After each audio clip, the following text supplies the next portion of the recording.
بسم اللہ الرحمن الرحیم۔ اللہ کے نام سے شروع کرتا ہوں جو بڑا مہربان نہایت رحم کرنے والا ہے۔ سورہ بقرہ آیت نمبر 61۔ وَإِذْ قُلْتُمْ يَا مُوسَىٰ لَن نَّصْبِرَ عَلَىٰ طَعَامٍ وَاحِدٍ فَادْعُ لَنَا رَبَّكَ يُخْرِجْ لَنَا مِمَّا تُنبِتُ الْأَرْضُ مِن بَقْلِهَا وَقِثَّائِهَا وَفُومِهَا وَعَدَسِهَا وَبَصَلِهَا قَالَ أَتَسْتَبْدِلُونَ الَّذِي هُوَ أَدْنَىٰ بِالَّذِي هُوَ خَيْرٌ اهْبِطُوا مِصْرًا فَإِنَّ لَكُم مَّا سَأَلْتُمْ وَضُرِبَتْ عَلَيْهِمُ الذِّلَّةُ وَالْمَسْكَنَةُ وَبَاءُوا بِغَضَبٍ مِّنَ اللَّهِ ذَلِكَ بِأَنَّهُمْ كَانُوا يَكْفُرُونَ بِآيَاتِ اللَّهِ وَيَقْتُلُونَ النَّبِيِّينَ بِغَيْرِ الْحَقِّ ذَلِكَ بِمَا عَصَوا وَكَانُوا يَعْتَدُونَ۔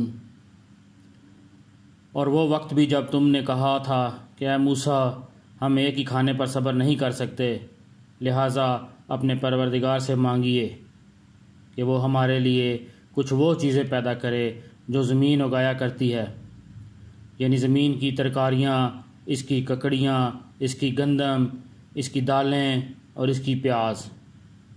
موسیٰ نے کہا جو غذا بہتر تھی کیا تم اس کو ایسی چیزوں سے بدلنا چاہتے ہو جو گھٹیا درجے کی ہیں؟ خیر ایک شہر میں جا اترو تو وہاں تمہیں وہ چیزیں مل جائیں گی جو تم نے مانگی ہیں۔ اور ان یہودیوں پر ذلت اور بے کسی کا ٹھپا لگا دیا گیا، اور وہ اللہ تعالیٰ کا غضب لے کر لوٹے۔ یہ سب اس لیے ہوا کہ وہ اللہ کی آیتوں کا انکار کرتے تھے اور پیغمبروں کو ناحق قتل کر دیتے تھے۔ یہ سب اس لیے ہوا کہ انہوں نے نافرمانی کی اور وہ بے حد زیادتیاں کرتے تھے۔ اور تم کو یاد کرنا چاہیے جب عرض کیا تھا اس عیش و عشرت کے خلاف تم لوگوں کے مورثوں نے، اور کہا تھا کہ اے موسیٰ نہ تو کلیم اللہ نہ تو رسول اللہ، بلکہ جیسے ایک دوسرے کا نام لے کر پکارتے ہیں اسی بدتمیزی اور بے تعظیمی کے ساتھ پکارا، اور کہا کہ ہرگز نہ صبر کریں گے ہم ایک قسم کی غذا پر کہ بس اسی پر ہمیشہ اکتفا کریں، تو دعا کیجئے اور پکاریے ہمارے فائدے کے لیے اللہ تعالیٰ کو کہ پیدا کرے اور نکالے ہمارے لیے وہ کھانے کی چیزیں جو آسمان سے نہیں گرتی ہیں بلکہ اسے زمین اگایا کرتی ہے کہ وہ پیداوار ہو، جیسے ساگ، ککڑی، کھیرا اور گیہوں، جو اور مسور، ماش اور پیاز، لہسن وغیرہ۔ حضرت موسیٰ علیہ السلام کو تمہاری جدت پسندی کیسے پسند آتی؟ انہوں نے کہا کہ ذرا سوچو تو کہ کیا مانگ رہے ہو، کیا بدل کر لینا چاہتے ہو؟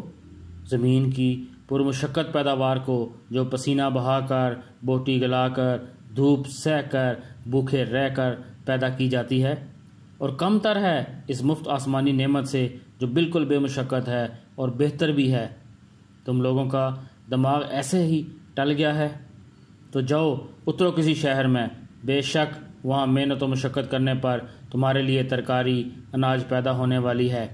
جو کچھ زمین کی پیداوار مجھ سے تم نے مانگا ہے، ایسے بدبخت، بدتمیز آسمانی برکتوں سے گھبرا اٹھنے والی قوم یہود کو سخت سزا دی گئی۔